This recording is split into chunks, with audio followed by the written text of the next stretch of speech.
Hello everyone, welcome once again in my YouTube channel in AK career academy. तो देखिए, अभी हम लोग क्लास 10 के फिजिक्स को पढ़ रहे हैं, जिसमें आपको चौथा चैप्टर पढ़ाया जा रहा है विद्युत धारा यानी इलेक्ट्रिक करंट। और इसमें पिछले वीडियो में हम आपको समझाए थे प्रतिरोधकों के बारे में, प्रतिरोधकों का सम्मोहन कैसे किया जाता है। ठीक है, फिर उसके बाद श्रेणी क्रम सम्मोहन, समांतर क्रम सम्मोहन क्या है, उसके समतुल्य प्रतिरोधक के लिए कैसे व्यंजक प्राप्त करें। फिर हम आपको समझाए थे कि दोनों में क्या अंतर है, श्रेणी क्रम सम्मोहन और समांतर क्रम सम्मोहन में। तो अगर आप प्रतिरोधकों से संबंधित वीडियोस मेरा नहीं देखे हैं तो इस वीडियो के डिस्क्रिप्शन में उसका लिंक है, आप वहां से देख सकते हैं। और आज के क्लास में एक और इम्पॉर्टेंट टॉपिक हम लोग डिस्कस करेंगे, और यह है विद्युत धारा का ऊष्मीय प्रभाव यानी heating effect of electric current. इसके बारे में जानेंगे। तो ये स्टार्ट करते हैं। सबसे पहले हम आपको बता दें कि विद्युत धारा का ऊष्मीय प्रभाव होता क्या है। तो आप कॉमन सेंस से सोचिए, जैसे मान लीजिए कि कोई चालक पदार्थ है, तो जब भी किसी चालक पदार्थ से लगातार कुछ ज्यादा समय तक, जब भी किसी चालक पदार्थ से कोई भी चालक पदार्थ हो, ठीक है, चाहे वो चालक तार हो या विद्युत परिपथ में लगा हुआ कोई उपकरण हो, तो जब किसी चालक पदार्थ में लगातार कुछ समय तक धारा का प्रवाह किया जाता है, तो फिर वैसे कंडीशन में क्या होता है कि ये व्यवहारिक उदाहरण की बात है कि भाई वो चालक गर्म हो जाता है। चाहे कोई भी उपकरण, जैसे जनरली हम लोग देखते हैं कि चार्जर को जब बहुत अधिक समय तक हम लोग इलेक्ट्रिक बोर्ड में लगाए रख देते हैं तो चार्जर भी गर्म हो जाता है। बल्ब वगैरह, खैर वो तो उससे ज़्यादा हीट निकलता ही है, बल्ब गर्म हो जाएगा। या फिर बहुत सारे विद्युत उपकरण ऐसे हैं जिसको विद्युत परिपथ में लगाए रखने पर और उसे जब एक लंबे समय तक धारा का प्रवाह होते रहता है तो वह जो चालक पदार्थ है वो गर्म हो जाता है। ठीक है, तो इसका मतलब ये हुआ कि उस रियल में उस चालक पदार्थ को विद्युत ऊर्जा मिल रहा है। वास्तव में देखा जाए तो उस चालक पदार्थ को मिल रहा है विद्युत ऊर्जा यानी इलेक्ट्रिक एनर्जी मिल रहा है उस चालक पदार्थ को, और वही विद्युत ऊर्जा जो है विद्युत ऊष्मा में परिवर्तित हो जा रहा है। वही जो विद्युत ऊर्जा है वो ऊष्मा में परिवर्तित हो जा रहा है, यानी एनर्जी जो है वो हीट में परिवर्तित हो जा रहा है, हीट में बदल जा रहा है। ठीक है, जिसे, और इसका बड़ा यूज भी है, इसका इस्तेमाल भी हम लोग अपने दैनिक जीवन में करते हैं। जैसे मान लीजिए कि कपड़ा आयरन करने के लिए, कपड़ा प्रेस करने के लिए जो इलेक्ट्रिक आयरन का यूज किया जाता है या फिर हीटर वगैरह का यूज किया जाता है, तो उसमें जनरली जो इलेक्ट्रिक डिवाइस होता है उसको गर्म करना पड़ता है। मान लीजिए कि कपड़ा आयरन करना है तो फिर जो उसका नीचे वाला सतह होता है इलेक्ट्रिक आयरन का, वो तो गर्म होगा तभी तो कपड़ा प्रेस हो पाएगा। तो कपड़ा को प्रेस करने के लिए वहाँ से उस उपकरण से हीट आना चाहिए। तो हीट कैसे आएगा, उसको इस हिसाब से बनाया गया रहता है ना उस आयरन को,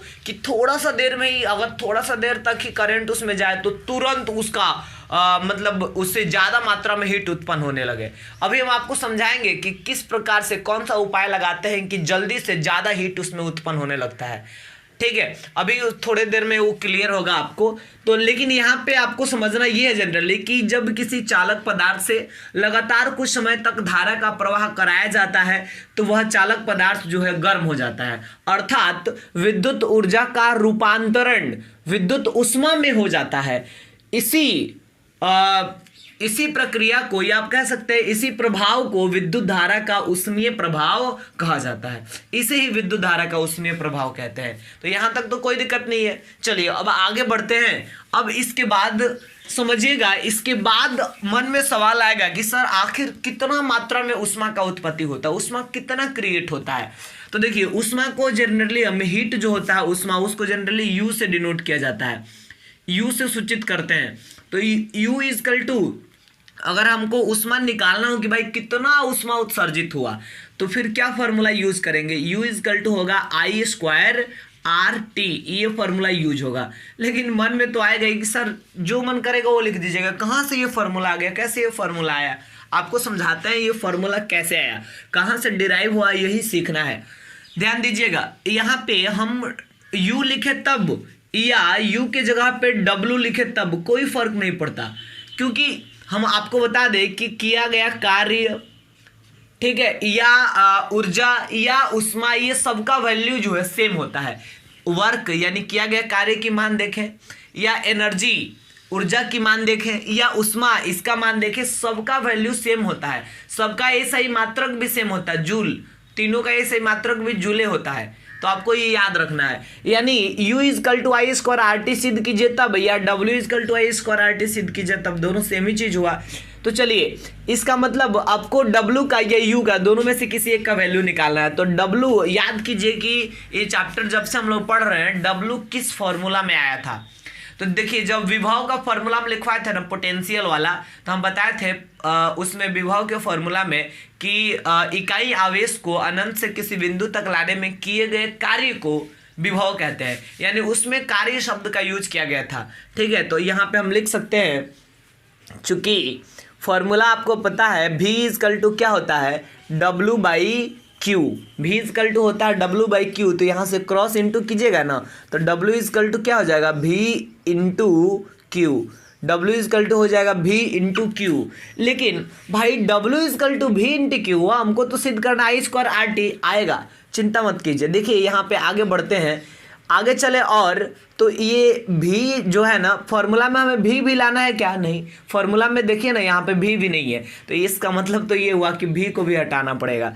तो देखिए भी के जगह पर हम लिख सकते हैं आई आर इंटू क्यू। देखिए भी के जगह पर आई आर कहाँ से आ गया, यहाँ पे हम ब्रैकेट में लिख देते हैं ओम के नियम से, क्योंकि ओम के नियम हम आपको बताए थे आई इजकल टू भी बट्टा आर। तो तिरछा तिरछी गुना कीजिएगा ना तो देखिए भी इजकल टू क्या हो जाएगा आई आर, तो इसलिए भी की जगह पे हम लिख दिए हैं आई आर। आगे बढ़िए, आई आर और क्यू है, फॉर्मूला में क्यू भी तो नहीं लाना, यानी इसके जगह पर भी कोई उपाय करना पड़ेगा, क्यू को भी हटाना पड़ेगा। तो क्यू के लिए क्या फॉर्मूला लिखिएगा, तो याद कीजिए एक फॉर्मूला था आई, जब हम लोग विद्युत धारा के बारे में पढ़ रहे थे तो उसमें एक फॉर्मूला बताए थे I is equal to Q by T, प्रति इकाई समय में प्रवाहित होने वाले आवेश की मात्रा को विद्युत धारा कहते हैं, बताया था ना, यानी आवेश की मात्रा को विद्युत धारा कहते हैं, लेकिन प्रति इकाई समय में I is equal to Q by T बताए थे। बट यहाँ क्यू का फॉर्मूला निकालना है तो क्रॉस इंटू कीजिएगा तो क्यू इजकल टू देखिए क्या होगा, Q equal to I T. तो क्यू के जगह पे हम क्या लिख सकते हैं, आई टी लिख सकते हैं। चलिए लिख दिए। अब देखिए यहाँ डब्ल्यू इजकल टू क्या हो गया आई और फिर आई, तो यानी आई स्क्वायर, फिर आर है तो आर और फिर टी है तो टी, यानी ये फॉर्मूला आ गया। और डब्ल्यू की जगह पे हम यू भी लिख सकते हैं, तो U equal to I square R T. ये फॉर्मूला प्रूव्ड हुआ, आपको समझ में आ गया कि ये फॉर्मूला भाई आया कहाँ से है, फॉर्मूला को डिराइव करके भी हम दिखा दिए।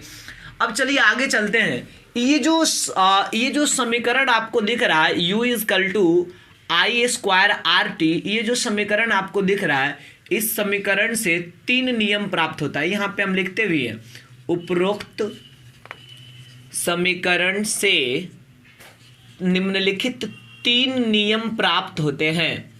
समझिएगा इसको ध्यान से, निम्नलिखित 3 नियम प्राप्त होते हैं और इससे कौन कौन नियम प्राप्त होगा ये आपको समझना है। तो देखिए इससे कौन कौन से नियम प्राप्त हो रहे हैं।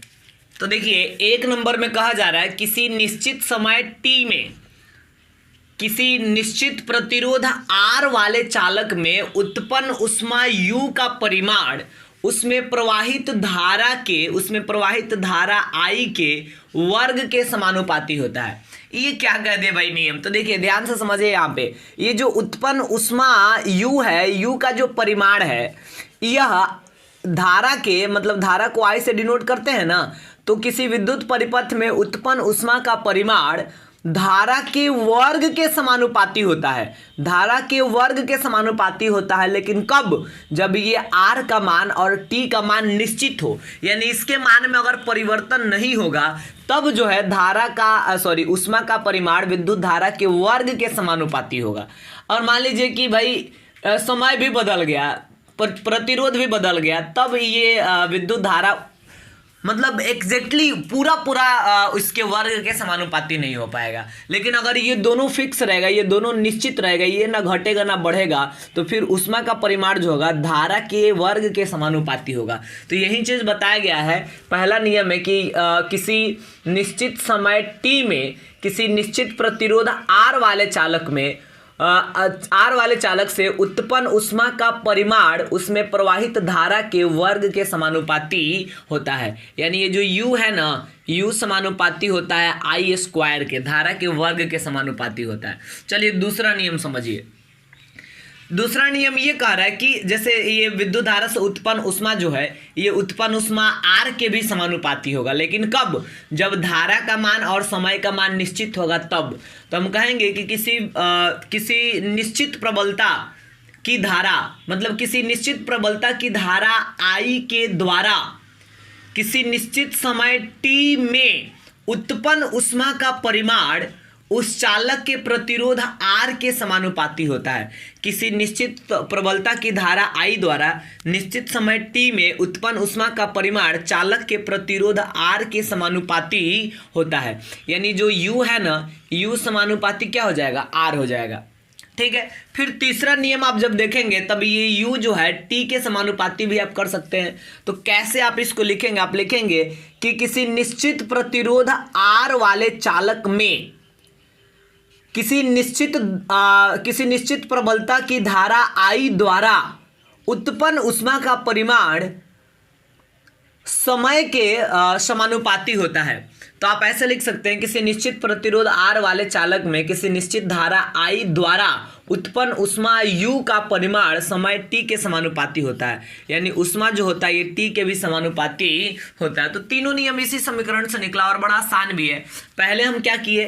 पहले हम U को I के समानुपाती किए। तो बोले कि भाई R और T जब निश्चित रहेगा तो U जो है I के वर्ग के समानुपाती होगा। फिर U को R को समानुपाती किए दूसरा नियम में। तो उसमें क्या बताएं कि I और T निश्चित रहना चाहिए, तब U जो है R के समानुपाती होगा। फिर U को T के समानुपाती किए, यानी जब I और R निश्चित होगा तो U जो है T के समानुपाती होगा।